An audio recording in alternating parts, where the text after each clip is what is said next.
This program is for informational purposes only. It is not intended to treat, diagnose, or cure any illness. Please speak with your doctor when starting a new health program.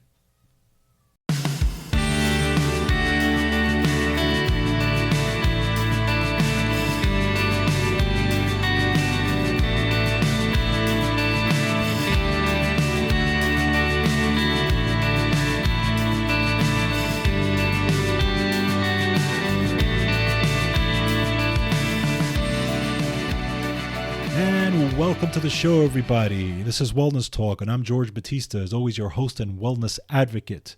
Wellness Talk is the show that goes over the latest in health and healing and nutrition and supplements.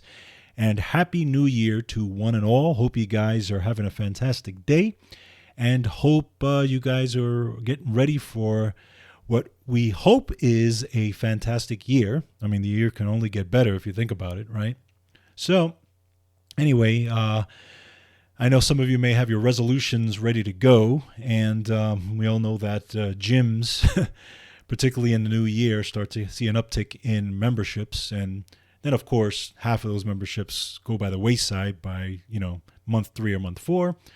But I'm assuming that if you're listening to this program, you're keeping yourselves healthy and you're working out all the time, so we don't have to worry about that type of stuff. All right. So remember, as always, to like, share, and subscribe wherever you're listening to. As always, we're on MeWe, BitChute, Rumble, Apple Podcasts, Spotify, and Google Podcasts. So just make sure you're sharing this information wherever you can, because we want to try to get this information out as much as we can. And always, PlatinumNutritionals.com or GeorgeBatista.com is where all the articles that we go over are housed. So check those out.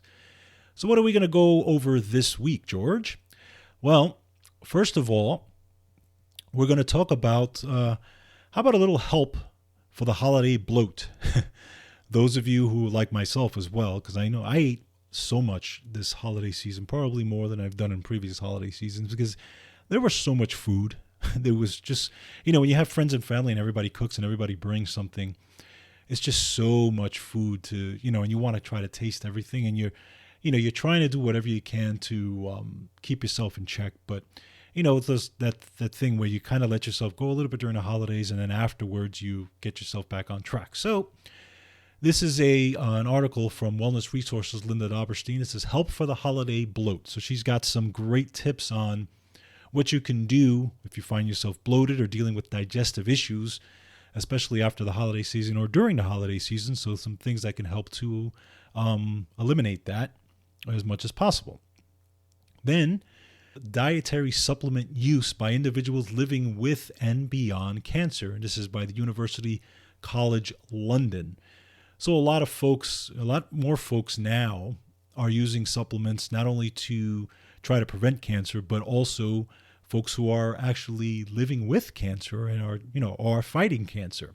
So we're going to go into the numbers of actually how many people are actually doing that, and it may be surprising how many people are actually taking dietary supplements to try to deal with that. So, and I've talked about it in the past, so we'll go into that as well.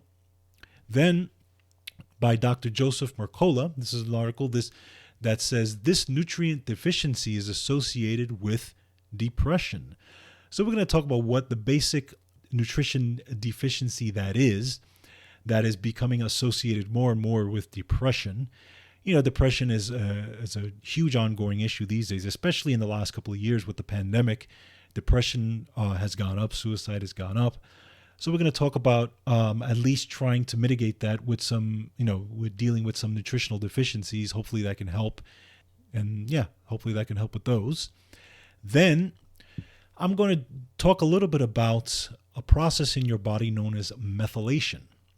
And methylation has to do with genes and epigenetics. So I'll explain what methylation is and what epigenetic is and what we can do to affect our genes, because our genes are not set in stone. And this is what the medical mainstream would want to have you think, that your genes are actually set in stone. There's nothing you can do about it. Now we're not talking about genes when it comes to hair color and eye color and your height and weight and all that type of stuff. That's something different. We're talking about genes when it comes to health. Okay, so we'll talk a little bit about that, and I'll just kind of do a little bit of a classroom on the air for those of you who don't know what methylation is and why it's important when it comes to genes. And finally, I'm going to play a clip of a very prominent immunologist and microbiologist.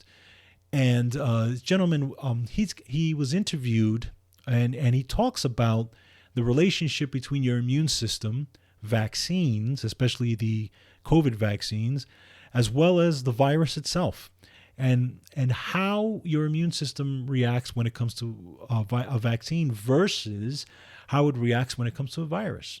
And he has some fantastic insights on, and it's not a long clip, it's probably about three to 4 minutes, but it's a very powerful clip, and I think it's very important for you guys to check it out because he has some huge insights on the immune system and how it actually works with the virus and why he's saying that this virus is nothing new. And obviously there's a hysteria about viruses out there, but I just want to show you his take on it because it's a very interesting take. And again, this is one of the most prominent immunologists probably in the world right now. So he came out of retirement actually to talk about this and why he's trying to alleviate some people's fears when it comes to viruses. And so I think it's going to be important to check that out. So that's what we got on tap. It's a lot of information to share today. So let's get started. Now, those of you who are dealing with holiday bloat and or indigestion or digestion problems during the holiday season because you ate so much food, so much rich food, this is Help for the Holiday Bloat by Linda Daberstein, Wellness Resources. So she goes over a few of those issues here in this article, and she talks about the best supplements that we recommend for those issues. Now, obviously, you guys know that Wellness Resources is the #1 company that we recommend on this show, so all supplements referenced in this article will be from Wellness Resources. Now, if you're dealing with issues because you've eaten so much sugar and white flour and fat and carbonated beverages and stuff like that, and you have indigestion and stuff like that, the first supplement that we would always recommend would be digestive enzymes. Now, Wellness Resources has a fantastic supplement called Digestive Helper, and this supplement provides plant-based enzymes that help break down proteins, fats, and carbohydrates. It also contains special enzymes that help break down gluten and dairy and casein. So obviously we know that gluten sensitivity or even dairy and casein sensitivity is a big issue for people. Okay, so if you find yourself dealing with those issues, you may definitely benefit from taking some digestive enzymes. Probably 1 or 2 capsules right before a meal can pretty much help with that. So I would check those out.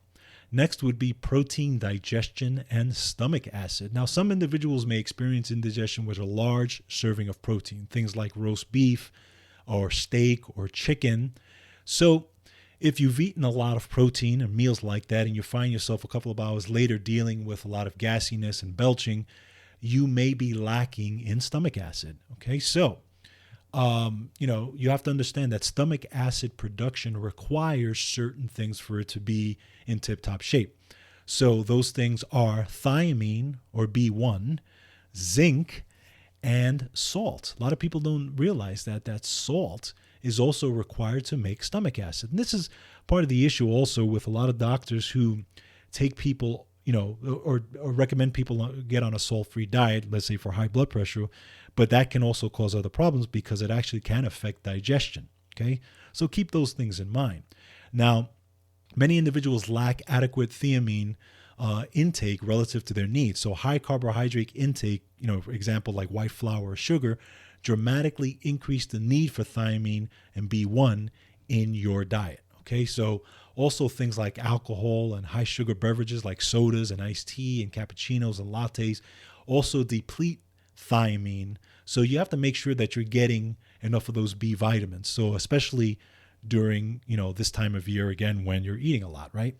Zinc is the second highest trace mineral in concentration in the body after iron. But zinc also is essential for digestive health, okay? Stomach acid production and breakdown of carbohydrates, in addition, obviously, to its immune boosting properties. So zinc is essential in this. So you got to make sure you have adequate zinc in this whole process of digestion. Now, if you eat something that may not agree with you, definitely use digestive enzymes to help break down the food, but also other things may be helpful. Extra quercetin, bromelain, papain, curcumin and or turmeric, and ginger can be very helpful too, because these things also are anti-inflammatory, right? So a lot of times when you're eating those types of meals, you end up getting some kind of inflammatory process in your stomach or in your intestines. So these things can help with the breakdown process and help also to mitigate that inflammatory process. Now, also things to consider if you're dealing with bloating, okay? Things that can help to reduce bloating could be oregano oil, a product called turmeric gold, okay, which is a powder that Wellness Resources has. I've used that powder. It's a fantastic powder and it's very absorbable. Also things like monolaurin, and also a product called Super Immune Booster, along with the digestive help or digestive enzymes. And these products may also be used once the bloating starts. Okay, so you can use those. Again, those will help also with the issue of inflammation as well. Okay, now you can also use other products if you're dealing with excessive cravings. Okay, or if you're dealing with issues with gut flora or gut barrier or insulin or blood sugar management issues in this whole process here. So things you can look at, top choices would be GI and Muscle Helper, curcumin, Gluco Plus, and LeptiSlim, and also a product called Fiber Helper. Again, fiber can assist with a lot of these concerns because fiber is also going to help, stabilize blood sugar if you're eating way too much in this whole holiday season. Now, what if you're dealing with queasiness? Okay, so obviously you may be dealing with leftovers or food that's been left out a little too long. Okay, so if the food sat out a little too long, consider products like oregano oil with the digestive enzymes. Also probiotics. Okay, there's a product called Superdophilus that's very good, contains the probiotics, and also BioPure protein for a queasy stomach. Okay, you could also look at other things like tea. Okay, so for example, ginger tea and or peppermint tea also you can use if you're dealing with any kind of queasiness in the stomach here. So again, all of these supplements are available from Wellness Resources. Okay, now the oregano oil is quite strong, so if you have a very sensitive stomach or a sore stomach, use other support supplements like probiotics, again, or GI and Muscle Helper or monolaurin, because those will work together with the oregano oil, to help mitigate any of the strong effects of the oregano oil. Okay, now those of you who are taking a lot of alcohol, a lot of people drink during the holiday season, partying and stuff like that, so but obviously this can lead to, a lot of things like brain fog and fatigue and stuff like that, because now your body's dealing with trying to detoxify alcohol, right? So extra nutritional support for this with alcohol in mind can be Daily Detoxify or Activator Plus and Pantethine. Those help to support detoxification of the liver and kidneys and help to clear brain fog. Again, great supplements. I've recommended those supplements to many, many people.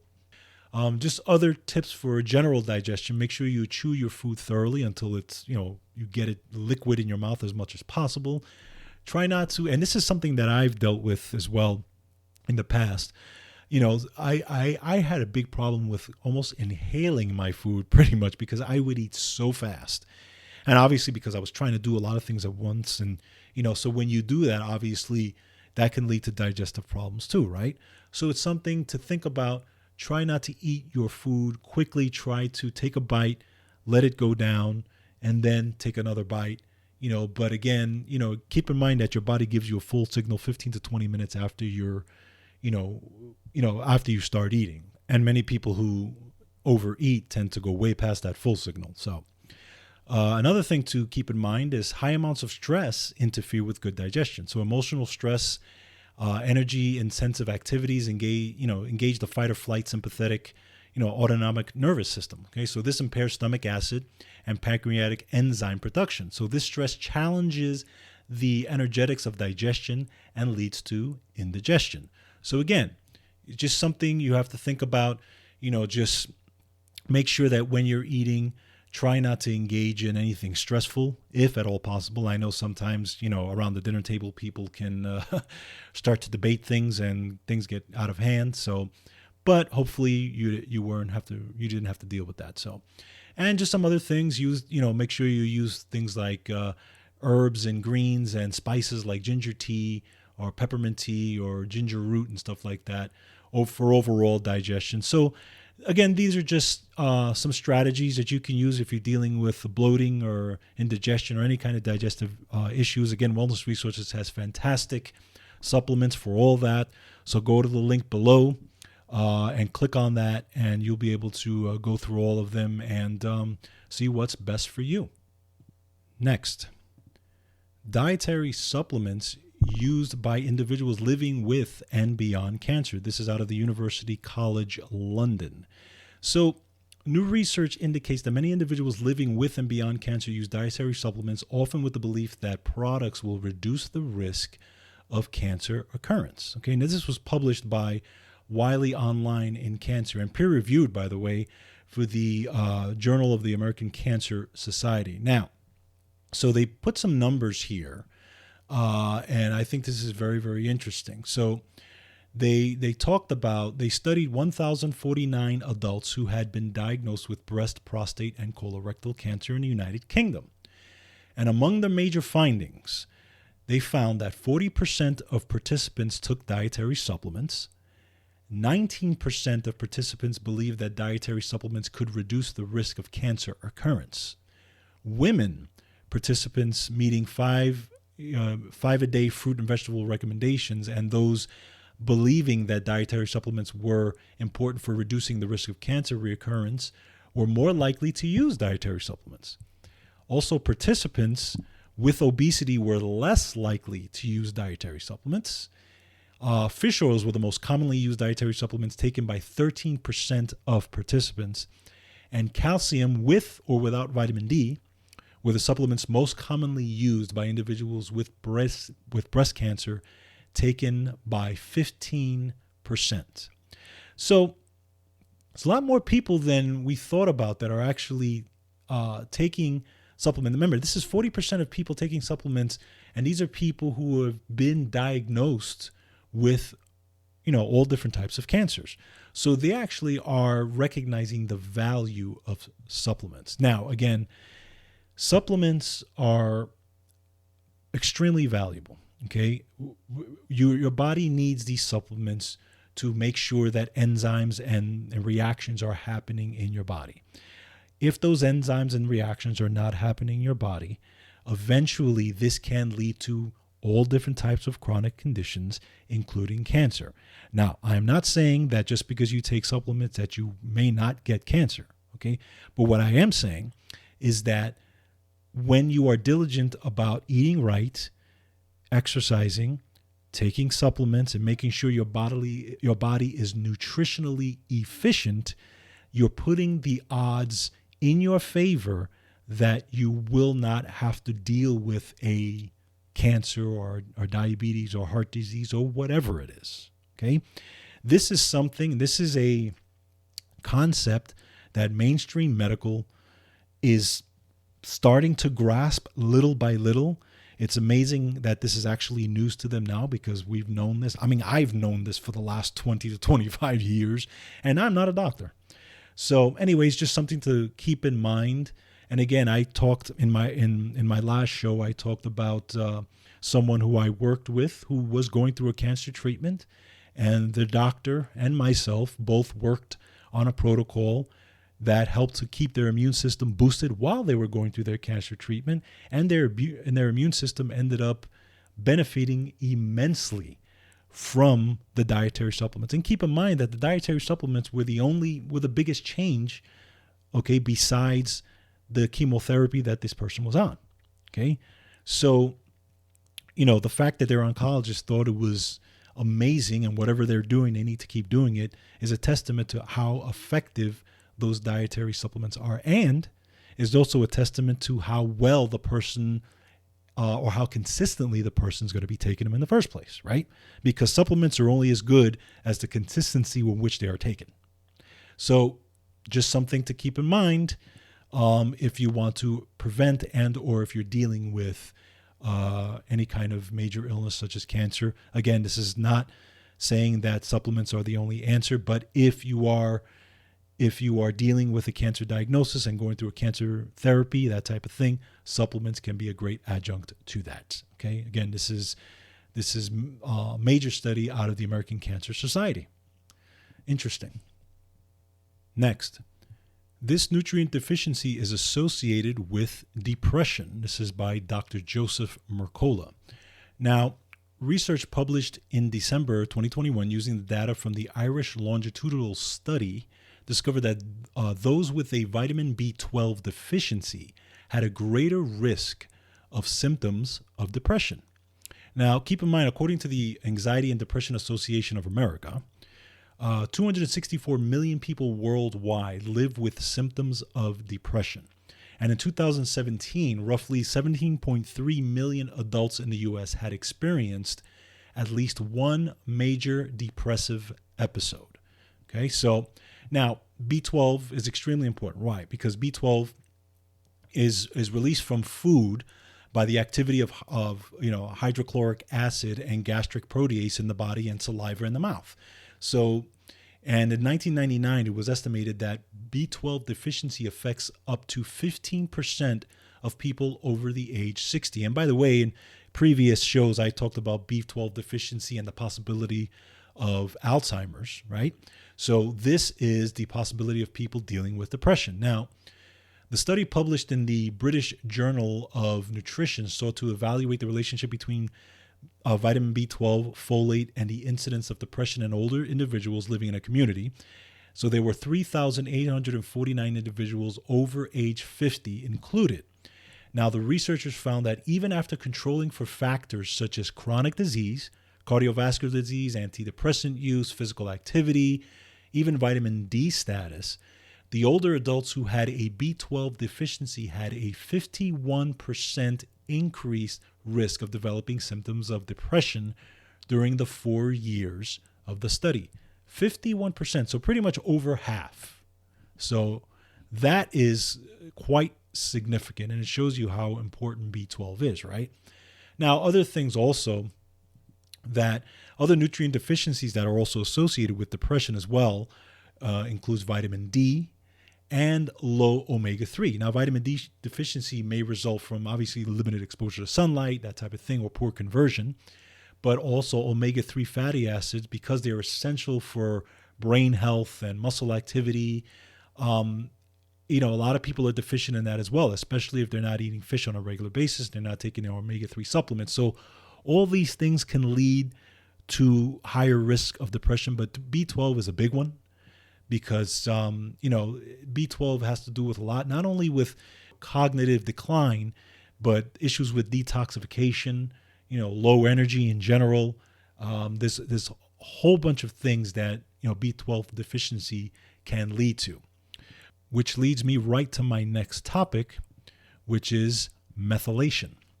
So I want to talk a little bit about what methylation is and how it impacts your genes, okay? Because a lot of people don't know what this is, and a lot of doctors don't even test for or don't do any kind of genetic testing for this. So, and this affects a lot more people than you would think. So first of all, let's talk about genes for a second. Genes, again, a lot of doctors or a lot of the medical community have this notion that genes are set in stone. And they are not. Again, we're not talking about genes for the hair or genes for, the color of your eyes, those types of things, okay? Those are blueprints, right? Genes in general are blueprints, if you really think about it. But when we talk about genes, we're talking about specifically family history. I'm sure you've heard doctors say, oh, you have a family history of heart disease, you have a family history of cancer, you have a family history of this or that, okay? There is a science now known as epigenetics, right? So we've had the science of genetics, and now we have the science of epigenetics. And epigenetics is basically a science that states, and again, I'm going to generalize a lot in this because it can get very, very complicated, but I'm going to try to make it as simple as possible.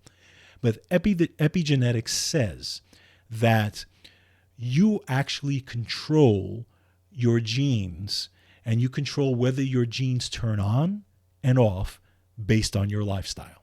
Okay, so genes that code for all different types of illnesses may not be expressed if you are living a lifestyle and bathing those genes in the proper nutrition that they need to keep them off. Simple as that, okay? So what does methylation have to do with this?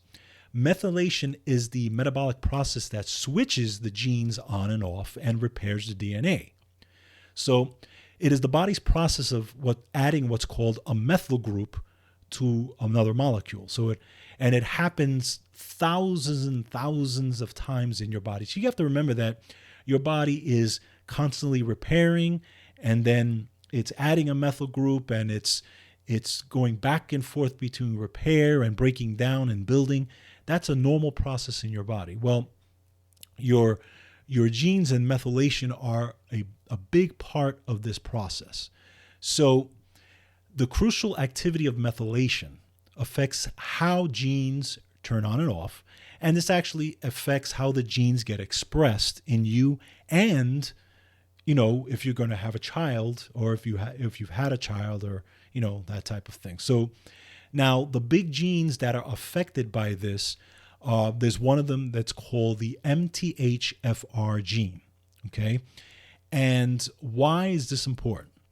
Because the MTHFR gene, if it's not working properly, it's not going to enable you to convert the nutrition or the vitamins that you have in your system properly to be able to detoxify or to be able to repair DNA.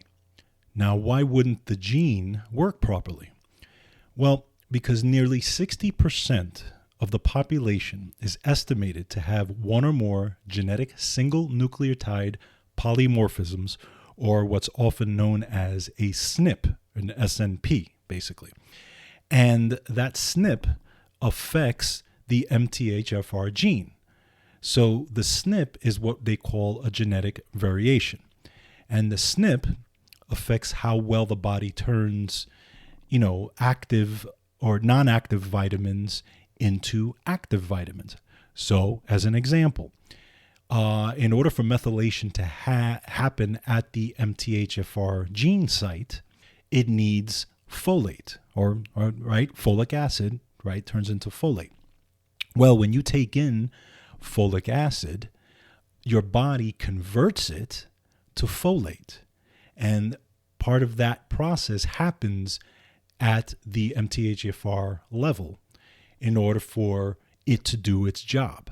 So if it's not working properly, or you don't have enough folate in your diet, then those processes may not be happening, okay?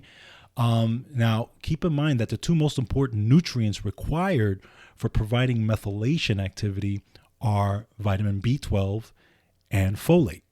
Okay, those are the big two. Now, there are others involved with it as well. Okay, so there are others, like most of the B vitamins are involved in methylation. There's another compound called trimethylglycine. There's other compounds called methionine and taurine. So there's a lot of compounds, but the ones we know a lot about and are the most common are the B12 and the folate. And now, so if those things aren't happening, if methylation is not happening, I'm going to just tell you briefly what that can affect. So it can affect your cells, cholesterol, cognitive health, detoxification pathways and detoxification of heavy metals and hormones and chemicals, estrogen metabolism, histamine production, heart health, immune health, kidney function, obesity, skin health, thyroid health, neurotransmitter production, and brain chemistry. I mean, the list goes on and on and on, right? So one would think that this could be a big problem, especially if 60% of the population are known to have some kind of polymorphism. But again, this is not often tested. So when people go into the doctor and have these problems, a lot of times it can be stemming from that problem. And of course, they label it whatever the issue is or whatever the diagnosis is without testing for that. So the moral of the story is that you have to make sure that you have enough B12 and folate in your diet, okay? And now the reason why I know this very well is because my wife is one of those folks that has a methylation problem.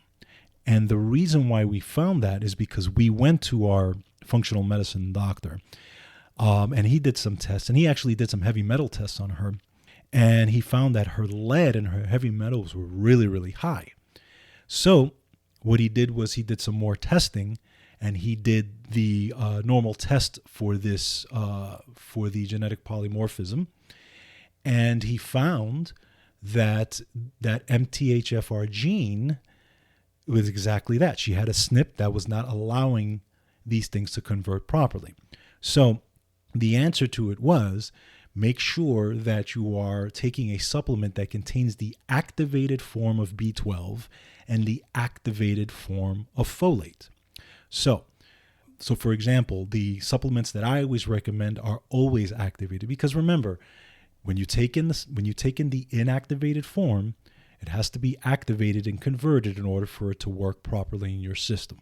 So that's why I always recommend the activated form of B12, which is methylcobalamin, and the activated form of folic acid, which is methylfolate.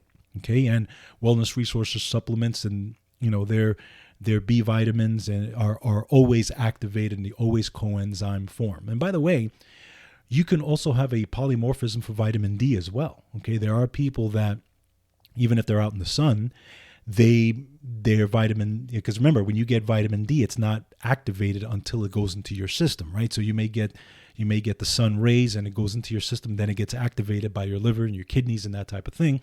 But there are people that have a SNP for vitamin D, and vitamin D does not get converted properly. So these things do happen. And also other things, medications, they deplete nutrients involved in methylation, like B12 and B6 and folate and choline and all these other things. So that's also something you have to consider. And you also have to consider that you need adequate intake of these things if you are planning to be pregnant, or if you are pregnant, right? That's why if you're going to take a multivitamin when you're pregnant, make sure that it has the activated forms of B12 and folate and all these things, because you want to make sure that your offspring is going to have enough of those nutrients, because remember, your body is dividing the nutrients basically in half now between your baby basically and the mom, right? The baby and the mom. So these are all things to consider. But this process of methylation, it's a very important process in your system, and if it doesn't happen, one of the things that happens is you get a buildup of what's called homocysteine. Homocysteine is a very troublesome inflammatory marker. So what happens is, if your body's not methylating properly, your homocysteine goes way up, and this can leave you very susceptible to heart problems, heart disease, stroke, all different types of inflammatory processes, inflammatory problems in your body. So if you have that activated B vitamin, for example, and everything's working properly and you're methylating properly, then that homocysteine gets cleared out and the cycle goes back around, and it ends up being cycled back to something called methionine. And methionine is pretty much a methyl donor in and of itself, and everything's working properly. So again, methylation is a whole kind of a circle process of inactivating inflammatory processes and recycling and going back and forth. And if your body's doing this properly, you're good to go. And if you're not, things can build up. So anyway, I say that to say that if you are going to take a look at some supplements, look at the ones that have the activated forms of B vitamins and folate. Daily Energy Multivitamin is one. Super Coenzyme B Complex is another. Daily Prenatal Multivitamin is one as well. All these from Wellness Resources, because they they make sure that everything is activated and will work properly in your system. So anyway, that's kind of a crude definition of methylation, a very simple definition of methylation. It gets even more complicated than that. But it's just something to keep in the back of your mind. And again, I wish more doctors were testing for this, but unfortunately, usually naturopaths and functional medicine doctors are the ones that are really going to take the time out and look at these things. But at least you kind of know that these are problems that people do have. But part of the solution is if you get on the right supplements, it can help to mitigate that. So just something to keep in mind.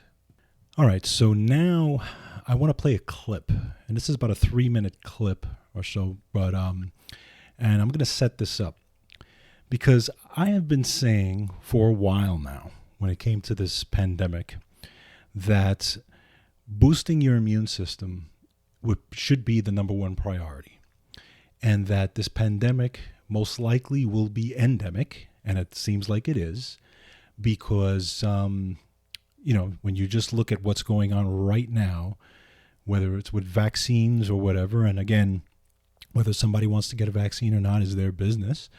But one thing that you cannot dispute is the fact that the vaccines are basically leaky. So in other words, people are getting it and spreading it whether they are vaccinated or not.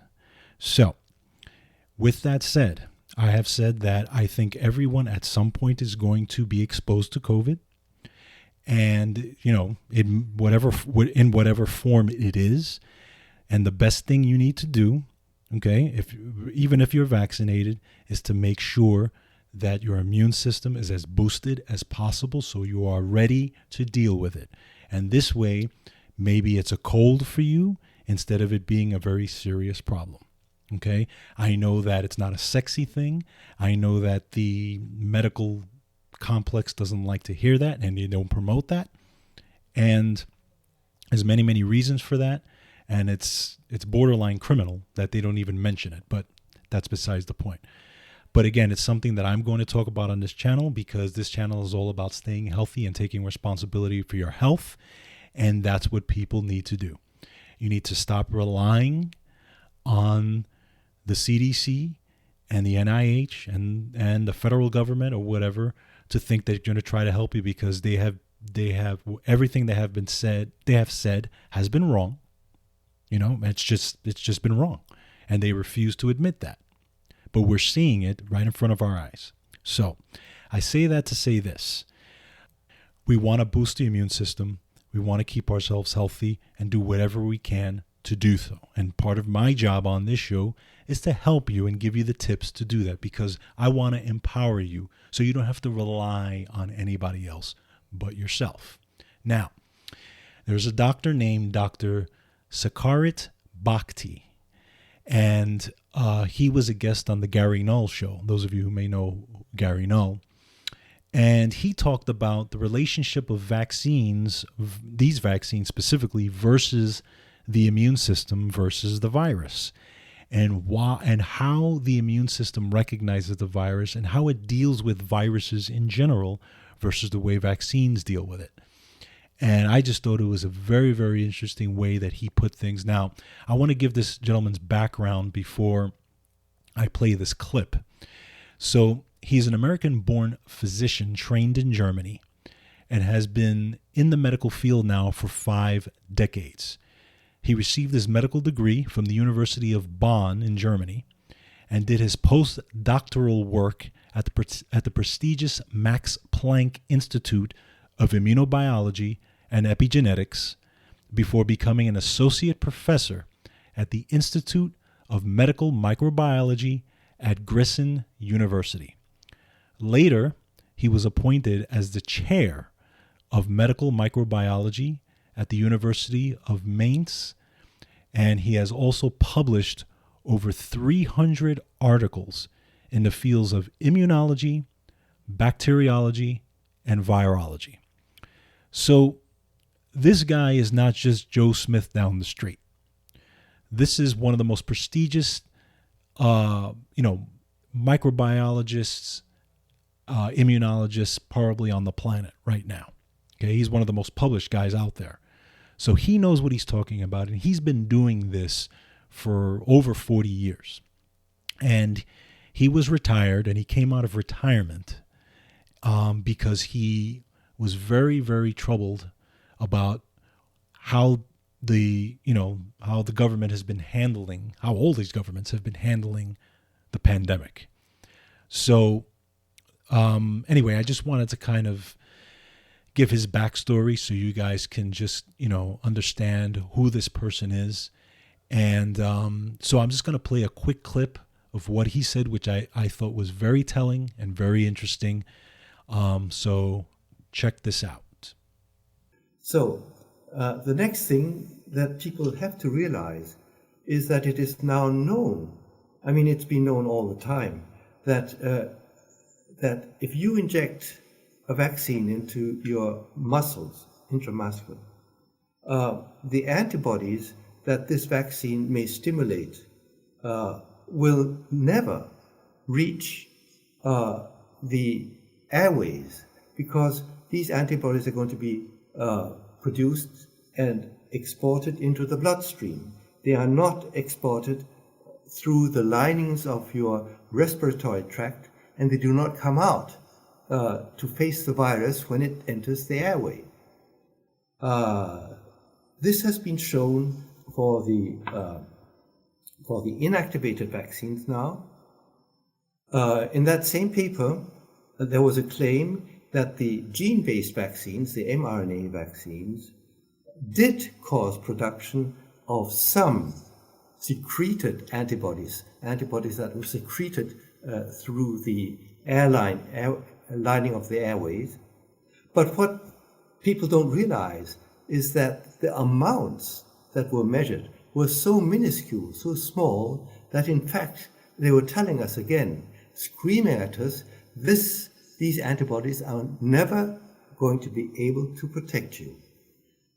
Because, the battle between antibodies and viruses is a number game. It's like if one antibody binds to a virus spike, that antibody is gone. And each virus has many, many spikes. So each virus is going to collect up a lot of antibodies, going to consume a lot of antibodies that are not available to trap the next virus as it comes in. That's why we will always keep getting infected from respiratory viruses such as corona, such as flu. There is no way to exterminate the virus, a virus that has been with us since the beginning of mankind, is not going to be exterminated. You can't get rid of it, and you should not want to get rid of it, because the immune system knows how to deal with this virus. It knows that when the virus gets into the respiratory lining, into the cells that line the respiratory tract, then it is the lymphocytes that come and take care of you. Our lymphocytes have been trained to do this since the beginning of mankind. They know this coronavirus. It is not new. It may be altered, it may be slightly mutated, but it is not new. So these lymphocytes, especially the killer lymphocytes, they recognize cells that are producing this virus, and they will go in and extinguish the fire. They will kill those cells. That's what we have our killer lymphocytes for. The lymphocytes, our killer lymphocytes, and every one of us has these killer lymphocytes that recognize the coronaviruses, because these viruses have been with us since our birth, okay? And if the virus is not there, these viruses go to rest in the lymph nodes, and if the virus comes in to any organ, the lymphocytes will stream out and combat those cells that are infected. And so it is clear that this vaccine that is making our body produce antibodies is not going to protect us, because the antibodies are not in the right place in the first place. And second, we are already protected. And this is known. It's known, Gary. You have to realize that all this has been published and accepted by the scientific community. So again, this was just another perspective from a gentleman who knows what he's talking about. And it's just something to think about when it comes to this whole hysteria and this whole pandemic. All right, so anyway, that's it for today. Hope everyone has a great day. Take care, stay safe, and take control of your health.